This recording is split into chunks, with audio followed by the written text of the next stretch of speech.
All right, folks, we're continuing our Revelations review here, and we're on to the Flamed On cards. And again, as a reminder, we're giving these cards a spice rating 1 through 5 based off of how excited I am to put them in decks and build new decks around those cards. And that is entirely subjective, not necessarily related to the power of the cards. So I'm curious to hear other people's different opinions. If you have a very strong opinion that is not an opinion I shared, it'd be really cool to hear how you plan on using the cards or see those decks in game when the set comes out. So we're going to jump right into it and start with Exalted Firebrand. And this one I think merits some conversation.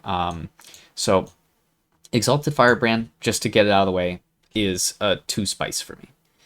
And the reason that this card kind of struggles to get spicier is that it exists in a space where it's in 2 Purity Flamed On, it's a 2-cost character, and its effect, which I think that the effect is actually really cool, only works while it's attacking. So it's only working while it's in the assault zone.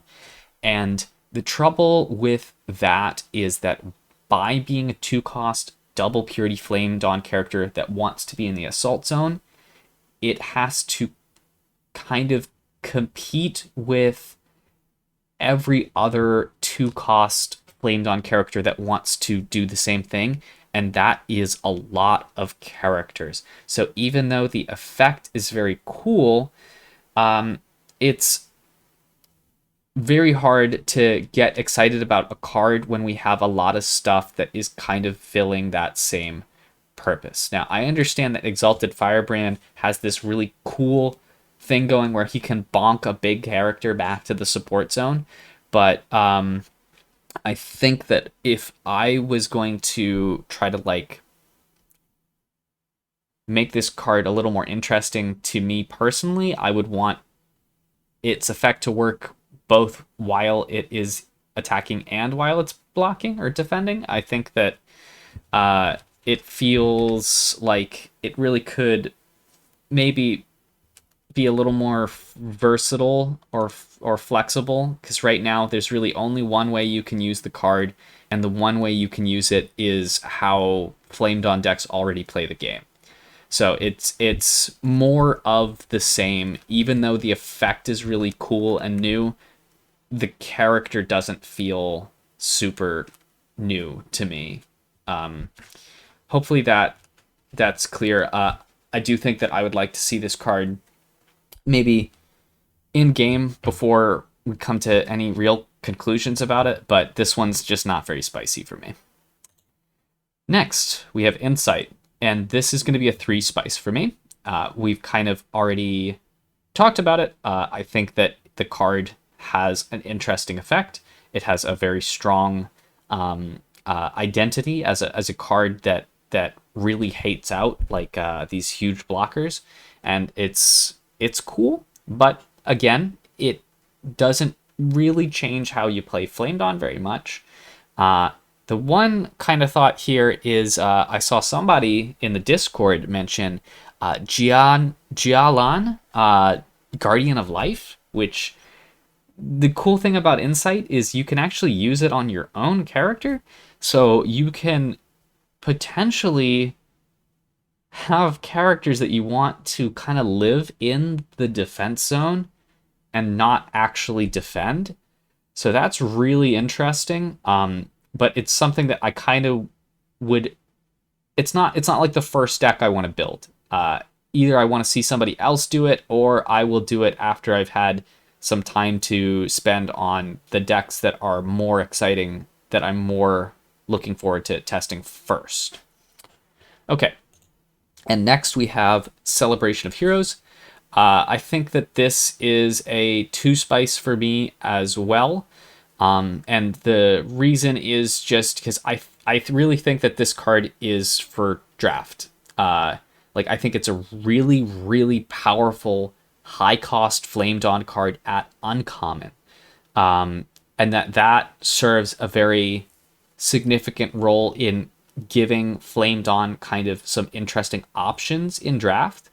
but we don't have access to draft yet. And for building like a constructed deck, I think that there isn't an obvious function for it from my perspective. Like, I think maybe it could be good, but it just doesn't inspire me to build a new deck, is basically what I'm saying.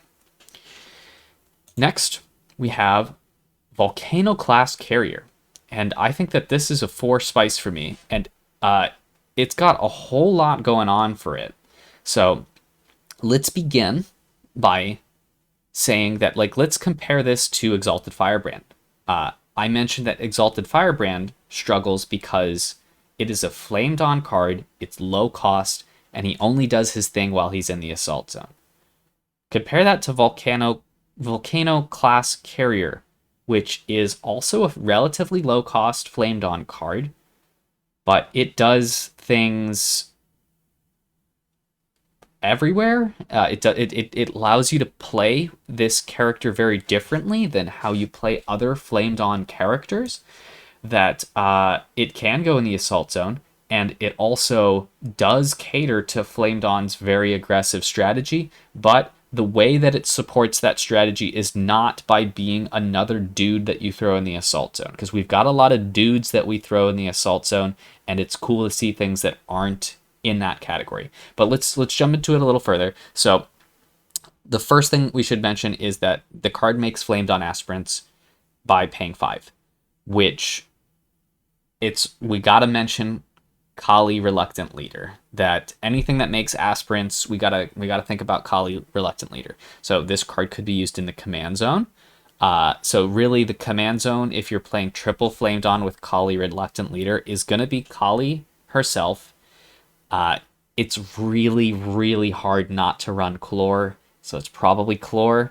And then you have kind of some wiggle room with your third commander. This could be a cool third commander because you can pay 5 and then pay 2 with Kali, and you're putting 2 7/7s into the Assault Zone, and that's repeatable value that you can do for the rest of the game. So if it gets to be more of a grindy game, you've got that going.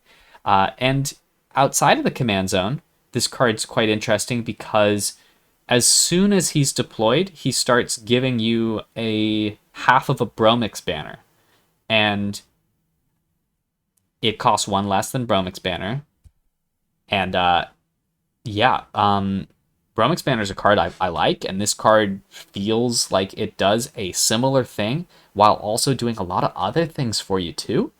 So yeah, this guy's a cool card, and it supports the aspirants Kali strategy, but it can also support a bunch of other kind of Flamed On strategies, and it's just got so much going for it. Could talk about this card quite a bit. So we're gonna move on, but this one's very spicy. It's a thumbs up for me. And our last card, Vesta Firebrand, 5 spice for sure. I am really excited because this card is 1 purity, so we can really kind of put it anywhere we'd like.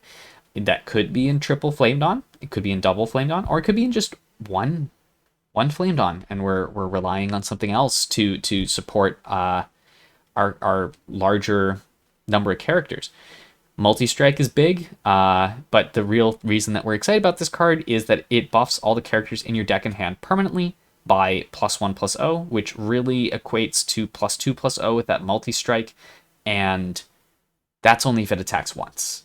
If you get this thing to attack a couple times, that is really huge. I think that's just crazy. So I am planning on putting this in the command zone day 1. I don't care what deck it's going in, but like I think that a turn 5, just smash this into the Assault Zone is a pretty good play, even if she dies right away, because you have that lingering buff for the rest of your deck for the whole game. Very cool. I also feel like I should mention here, I'm not super familiar with the lore of the game, but you can see in the background we've got Exalted Firebrand. That there's some relationship between Vesta as the leader of these Exalted Firebrands. I know Jason was talking about it in the live stream, and I I'd love to hear more about the lore. That it's really cool that these characters have some background and that there's a more of a fleshed out world that isn't always super visible when we're playing the game. So that wraps up Flamed On, and I'll see you all in the next one.